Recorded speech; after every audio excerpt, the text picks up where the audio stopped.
Assalamualaikum warahmatullahi wabarakatuh. Waalaikumsalam warahmatullahi wabarakatuh.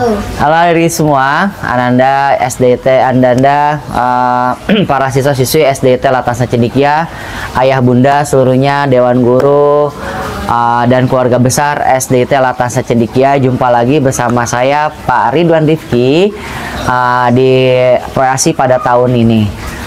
Tahun ini Pak Ridwan membawakan podcast bareng sama adik ganteng kita, siapa? Alka dari kelas 4 Ibnu Khaldun. Dari kelas 4 Ibnu Khaldun. Dan kita nggak cuma berdua doang, kita juga kedatangan bintang tamu, yaitu kakak kita. Siapa, Kak? Nama saya Ardi dari Ketua Flash Organisasi Remaja di Pasar Kemis.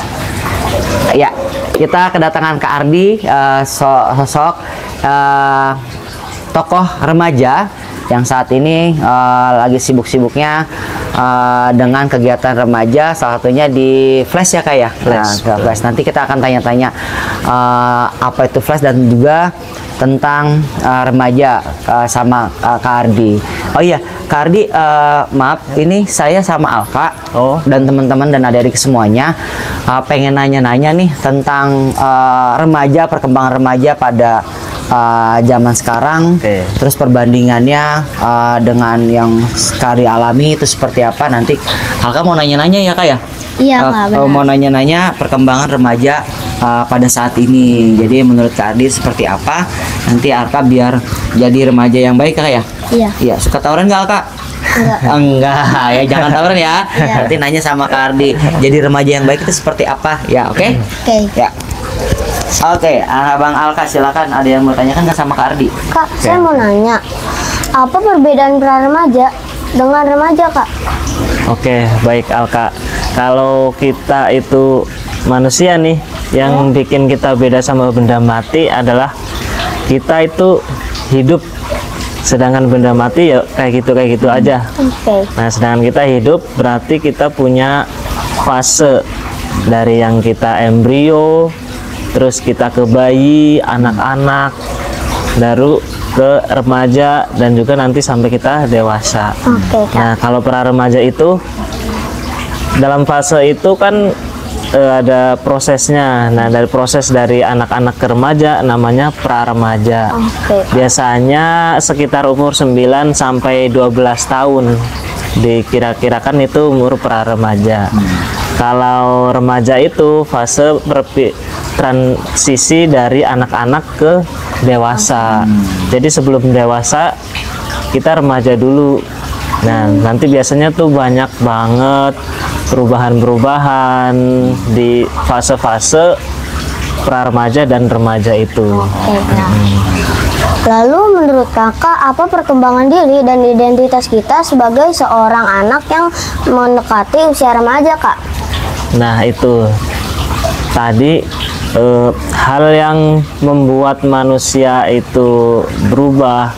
Kalau kita kan yang kelihatan umurnya yang bertambah. Iya, Kak. Nah, selain itu kan diiringi perubahan lain. Kayak yang pertama fisik kita. Fisik ya, Kak, ya? Ya, fisik kita. Dari yang Alka dulunya tingginya berapa? Berapa senti Kak? 5 cm. 5 senti. Kecil 5 senti. Ya. Nah, dari yang Alka misalnya kecil, tingginya ya. Dari segini, nggak bisa jalan bisa jalan ya Kak ya. Berproses. Nah, itu bertumbuh, berkembang, dan itu nggak berhenti, terus berkembang terus gitu.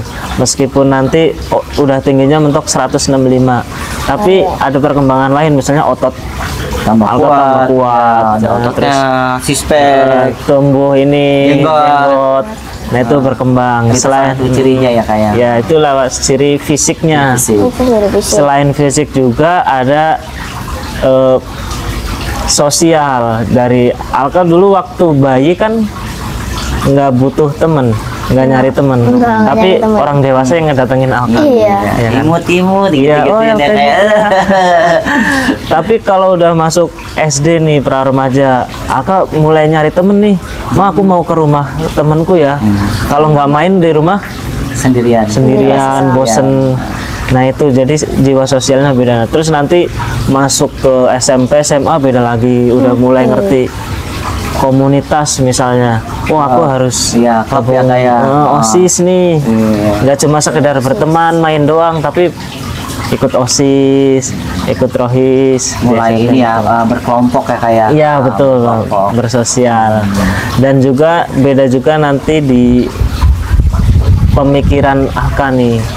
Misalnya dulu yang Alka ngertinya, oh hujan ya air turun dari langit gitu. Oke. Terus Alka jadi logis, kok bisa ya air dari langit turun gitu. Oh ternyata ada uapan yang diserap kayak gitu.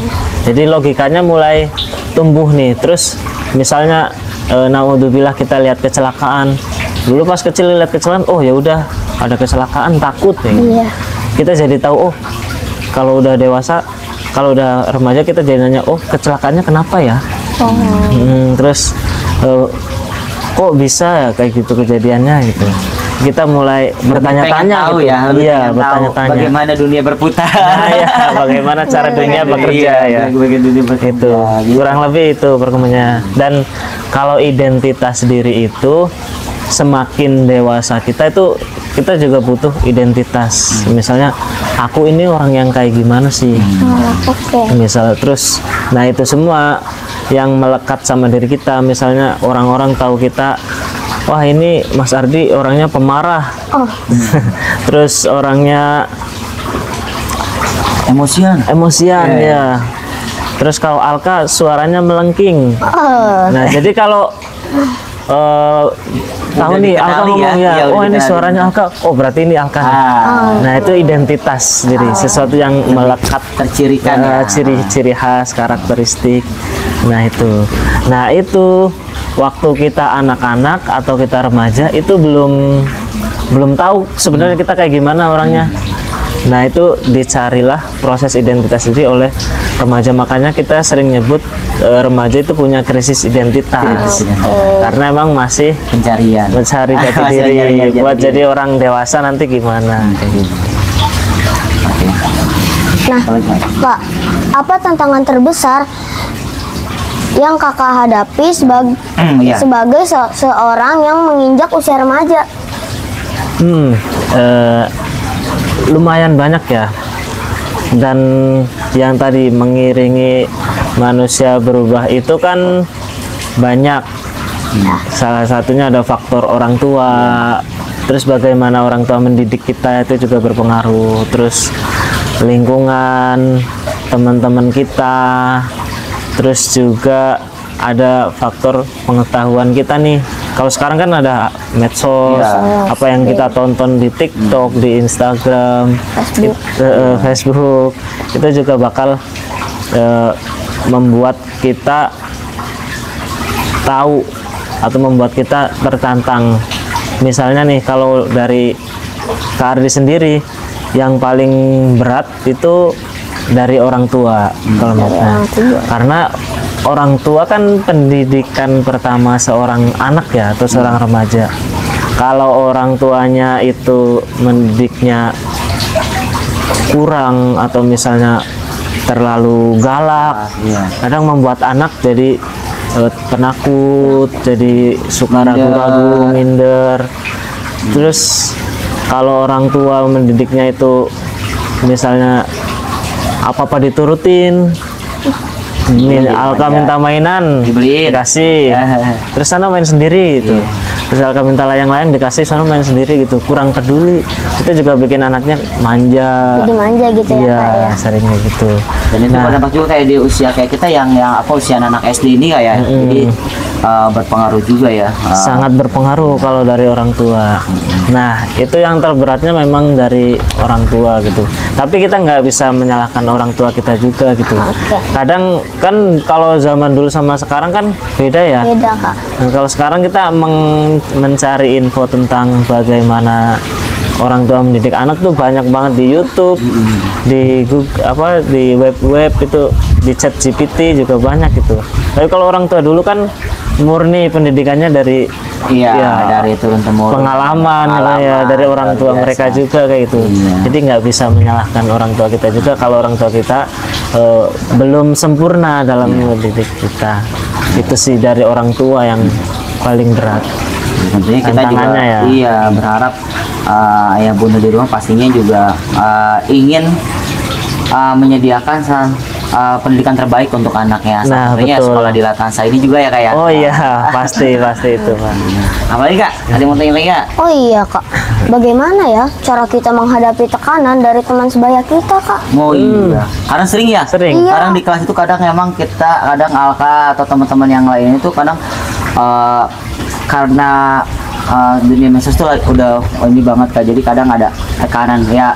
Biasalah saling misalkan kayak ketika main bola ada beberapa tuh juga Iya. sering ada saling Pertengkaran. ejek pertengkaran dan itu itu gimana sih kak supaya kita nggak emosi ya kak ya Iya, ataupun gimana ya? menghadapinya tuh bagaimana sih kak? Ya sebenarnya kalau kita tertekan gara-gara teman sebaya, misal yang kayak tadi, terus misal teman kita ada yang dibully, kita nggak ikut ngebully, malah diajak ayo ikut kayak gitu kadangnya. Iya, Kak, bener, Terus Kak. kita nggak ikut apa, malah Diajak. Dijauhin ya, ya. gitu kan. Atau malah kita ikutan dibully gitu. Kalau itu sih sebenarnya memang jadi tantangan susah yang kedua mungkin ya setelah orang tua juga ya. Temen. Itu memang nggak mudah, apalagi karena teman. Karena pun saya pernah ngalamin Pak, sedikit cerita ya Pak, sedikit. Waktu kelas 5 SD saya dibully, saya dijauhin teman-teman sekelas. Itu gara-gara saya berantem sama teman saya. Cuma teman saya itu banyak yang suka kebetulan. Iya. Oh, jadi begitu berantem sama saya, yang dijauhin saya. Terus teman saya dengan geng-gengnya itu ngebully saya merasa nggak punya teman gitu pas itu tuh. Emang waktu itu pas umur SD terus dibully tuh rasanya sedih banget gitu, Iya, nggak punya pasti. teman.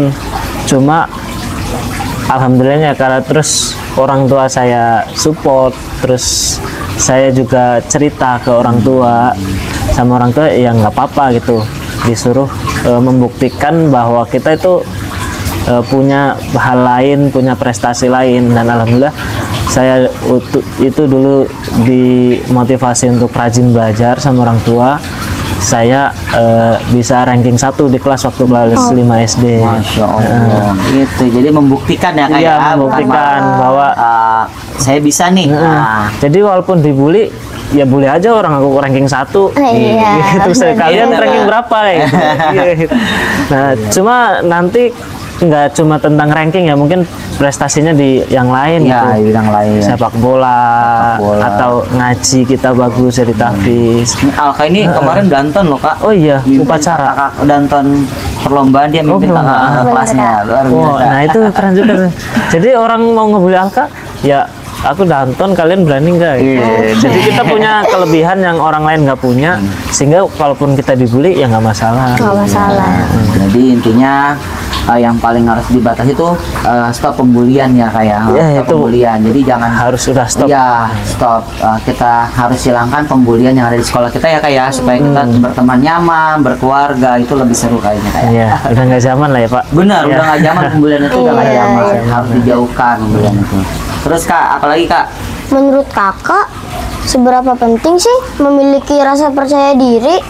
Dan apa nih kak tipsnya meningkatkan percaya diri kita? Penting banget buat percaya diri, itu penting banget. Karena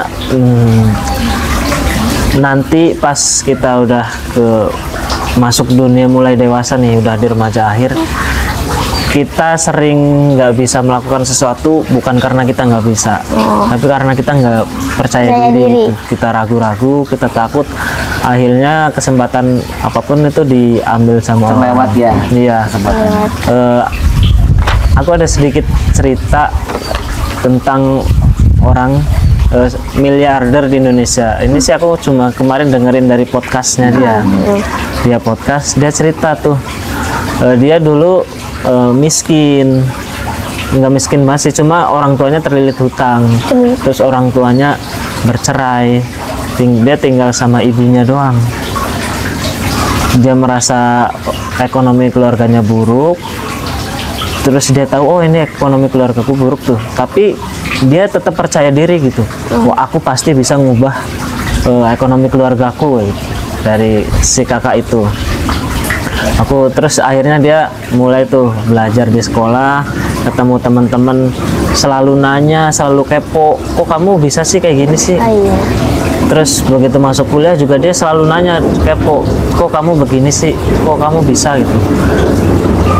Salah satu hal yang nggak dia hilang adalah walaupun dia masih banyak utang, terus masih miskin, dia selalu percaya diri gitu bahwa dia tuh suatu saat bisa mengubah hidup dia gitu, walaupun dia sekarang belum bisa gitu. Akhirnya karena dia memang tadi survive, dia berhasil meraih bahkan 100 juta pertamanya di umur 22 tahun. Subhanallah. Di umur 25 tahun dia bisa bikin seminar yang bahkan bisa dapat 1 miliar pertamanya dia gitu. Dia itu yang aku salut, dia percaya diri gitu. Terus pengalaman aku sendiri di pekerjaan, Ya.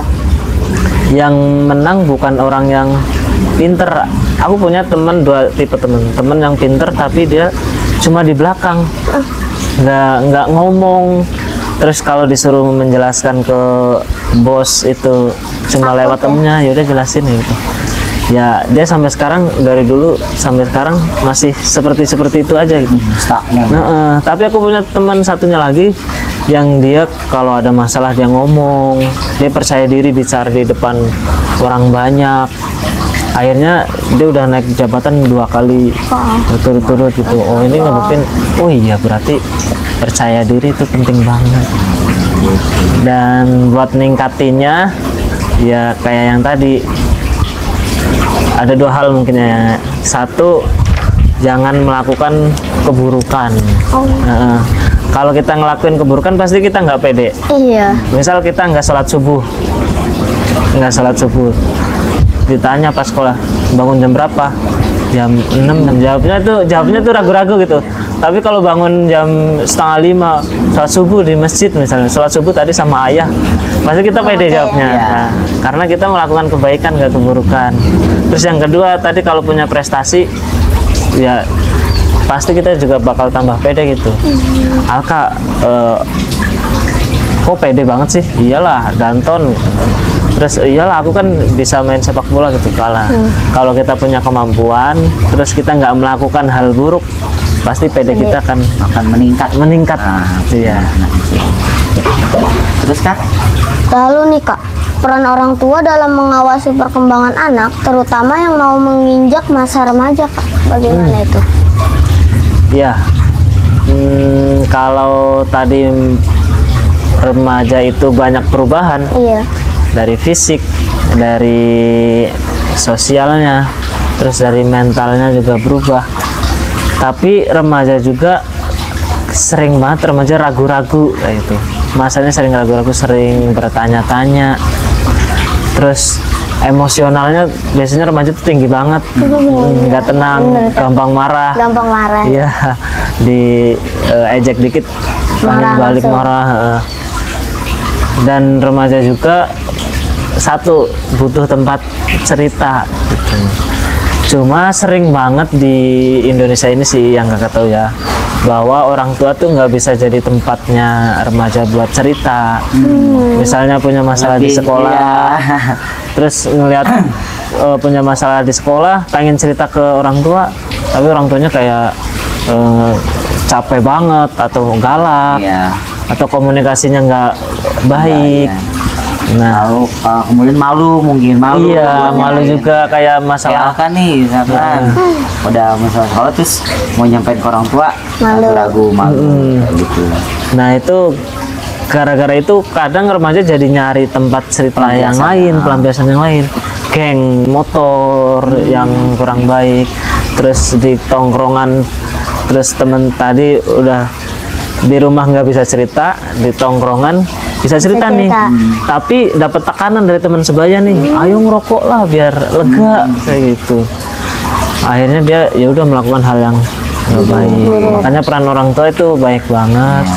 Terus juga kita juga nggak boleh meragu dan malu ya buat cerita ke orang tua ya. Betul banget. Jadi karena ya orang tua kita pasti paham kok masalah remaja Kak gitu. Jadi kitanya nggak boleh malu. Jadi kalau Alka punya masalah ataupun siapa ada di rumah yang punya masalah atau punya ada yang unek-unek harus sampaikan ke orang tua, itu lebih baik. Betul. Lebih lega ya kak ya, Ya. pastinya. Pertama ke orang tua dulu. Iya, sama orang tua. Atau misalkan ke orang tua nggak bisa, ada guru-guru di sekolah kalian. Sebagai orang tua kedua ya Pak. Oh iya, sebagai orang tua kedua, insya Allah guru-guru kita siap buat ngedampingin nanti. Terus, Nah, terkadang seorang anak juga takut Kak untuk berbicara kepada orang tuanya tentang masalah yang dihadapinya. Bagaimana ya agar kita berani dan mau menceritakan masalah kita kepada orang tua kita? ya gimana tuh kak? Kalau Iya. malu, terus takut. Sama, saya juga pernah menghadapi masalah ini gitu. Tapi kalau masalah komunikasi, emang ya tadi banyak yang komunikasinya kurang baik kan dengan orang tua. Menurut saya sendiri tuh bisa dilatih gitu. Misalnya kita mulai tanya dari hal-hal kecil ke orang tua kita dulu. Orang tua kita pulang kerja capek misalnya, buatin minum nggak apa gitu, terus pengen ambilin cemilan nggak, terus tanya udah makan atau belum Pak gitu. Mulai nanya dari hal-hal kecil gitu. Kalau kita udah terbiasa terbuka dari hal-hal kecil, terus nanti orang tua mau ngobrol ke kita juga Enak. hal-hal Enak gitu kecil ya. dulu juga enak. Mungkin akan membuka, nanti kita mulai berani tuh mempertanyakan hal-hal yang besar. Tapi juga kadang harus tahu waktu juga. Jangan orang tua pulang kerja capek, tiba-tiba kita pengen ngobrol Langsung ya. masalah Oh, bapaknya ya, Iya. itu kadang. Pak aku dibully. Mamanya malah Iya, itu yang kadang sering terjadi juga. Jadi intinya kita juga harus belajar ya kak ya. Iya, Belajar juga perhatikan orang tua, iya gitu. perhatikan sama orang tua. Atau mungkin dengan dengan menyampaikan ke perantara kayak contohnya kayak guru atau kakak Iya, kita betul di rumah juga. ya kayak aja itu jadi poin penting juga. Oke. Jadi intinya masalah itu nggak boleh disimpan sendiri ya kak ya. Betul. Bagaimana ya Kak cara membangun hubungan yang baik kepada orang tua kita? Nah, kurang lebih sama sih tadi, komunikasi juga harus baik. Terus kita juga kalau bisa tahu nih peran kita sebagai anak-anak atau sebagai remaja di rumah itu apa. Misalnya yang harus dilatih, kita bertanggung jawab atas diri kita sendiri dulu. Misalnya habis makan kita nyuci piring kita sendiri. Iya. Minimal piring kita sendiri. Jawab ya. Terus Jawab ya. kita mulai nyapuin kamar kita sendiri, ngerapihin buku-buku di kamar kita sendiri. Nah, dengan itu orang tua melihat kita, wah anakku ini udah bertanggung jawab nih. Gitu. Terus yang jelas kalau itu sih ya kita juga selain tanggung jawab di rumah juga tanggung jawab ibadah kita. Disuruh ngaji jangan Males gitu. males, disuruh sholat juga jangan males, apalagi main HP terus. Nah itu juga membuat hubungan kurang baik dengan orang Kalau tua. pas Ramadan kayak gini tidur. Ah, iya. Ya. Oh, kayak gitu kakak. Enggak Terus sih. lagi Habis tidur sahur, seharian, habis sahur. Enggak lah. tidur sampai azan juga. Azan. Masa lebih dong. Iya. Ada nggak? Saya mau nanya lagi nih Kak, Oke. bagaimana ya tips untuk menghilangkan rasa stres kita? Soalnya Kak, saya setiap jam pelajaran saya stres Kak, soalnya susah Kak pelajarannya. Pelajarannya susah. Stres. Iya. Alka stres. Bagaimana nih Kak ya? Habis belajar matematika ya kak ya? Iya Kak. Oh, aku stres sama matematika. Itu Iya, gimana tuh kak? Kalau usia-usia kayak kita di usia-usia kayak Alka SD ini untuk ngilangin stres itu bagaimana sih ininya? Cara menghilangkan atau mengantisipasinya? Ya tadi sih harus benar cerita juga ke orang tua dan guru gitu. Terus susahnya di pelajaran matematika tuh apa yang Alka nggak bisa? Apakah perkaliannya atau pembagiannya yang bikin susah? Terus itu, terus dua juga kita pola makan sama tidur kita nih udah sesuai belum? Alka seneng begadang nggak? Senang. Nah, kadang yang bikin seneng Itu ngaruh ya, Kak, ya? Ngaruh banget. Kalau kita pelajaran tapi malamnya begadang, buat mikir tuh nggak fresh, berat. Nah, kalau bisa malam tidur maksimal kalau ya masih remaja ya jam 9, jam 10. Udah harus tidur ya, Kak, ya. Bangun pas subuh itu, dan juga habis subuh nggak tidur lagi, itu akan lebih fresh.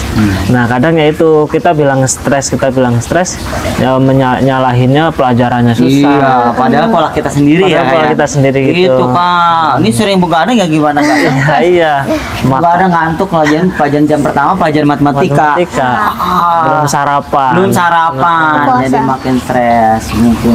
Nah itu, jadi kalau dari kita udah oke, olahraga juga kita rajin, ya insya Allah kita nggak gampang stres. Yang terus ditambahkan saya dengar di latarnya juga rutin sholat duha ya Pak. Alhamdulillah. Nah itu juga bisa jadi penghilang stres juga. Iya. Udah pagi-pagi kan biasanya juga mulai ngantuk, jenuh. Iya. Sholat duha kan pasti bikin seger. Stres, ya. Sholat duha. Atau mungkin juga bisa pasti istirahat bisa main bola atau Main bola sama bisa. teman-teman. Nah, itu. Itu salah satu yang hilang stres. Tapi yang penting ya dari diri kita dulu tuh. Enggak ya?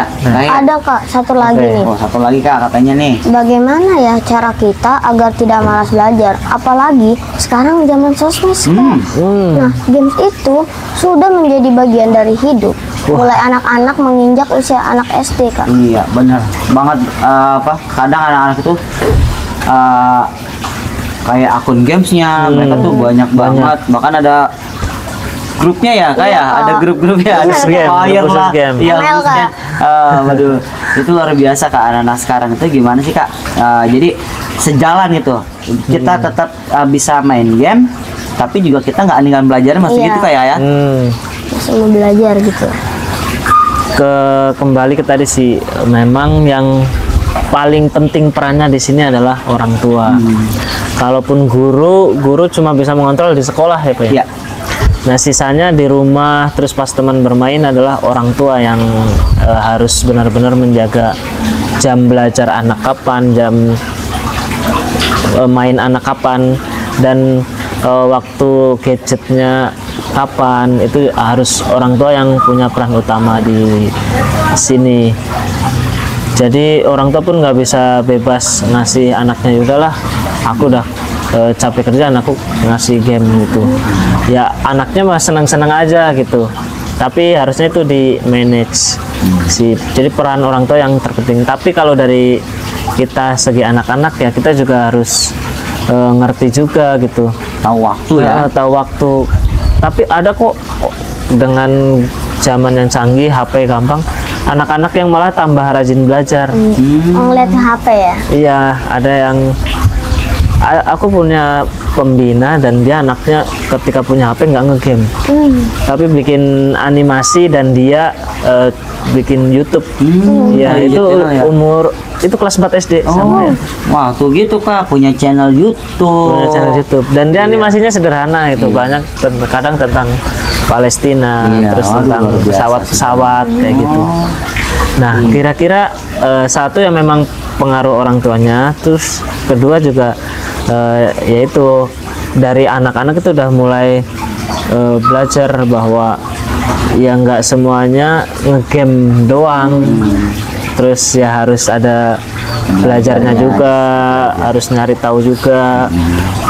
Karena sekarang juga ada banyak aplikasi-aplikasi buat belajar ya Kak ya. Buat bantu belajar ya. Aplikasi-aplikasi buat belajar. Jadi kayak gitu Kak. Dan alhamdulillah untuk anak-anak kita juga ada beberapa yang udah punya channel YouTube Kak. Oh iya. Di sini ada Nah, juga itu.